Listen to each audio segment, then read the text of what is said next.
Normal spam structure இதுதான் ஆண்களுக்கு. உயிரணுக்கள் பற்றிலா தலை, கழுத்து, வால், ஹெட்டு, நெக்கு, டெயில். 60லிருந்து 120 மில்லியன் ஸ்பேம் கவுண்ட் வந்து குழந்தை உண்டாக்குறதுக்கு வேணும். அசைவுந்திறன் 70% வேணும். அசைவுந்திறன் 70%. ஒரு ஆடவன் திருமுடிந்து சிறு வயதில் சுயன்பம் பண்ணுறதுனால, அடுத்தால மதுபான் அடிக்கிறதுனால, சீட் அடிக்கிறதுனால, புகையில, பாக்கு, பான்பராக்கு, மாவா போன்ற பழக்கங்களுக்கு அடிமையானதுனால உயிரணுக்கள் இல்லாமல் போயிடுது.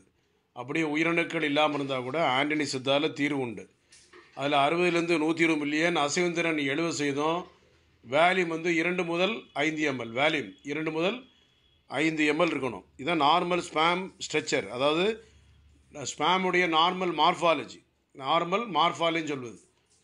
இதில் வந்து சில நேரங்களில் உயிரணுக்கள் இல்லை அப்படின்னு சொல்லிட்டு இல்லாமல் இருந்தால் கூட வெரிகோசில் பாதிப்பு இருந்தாலும் சரி, பைலேட்டரல் எபிடெமல்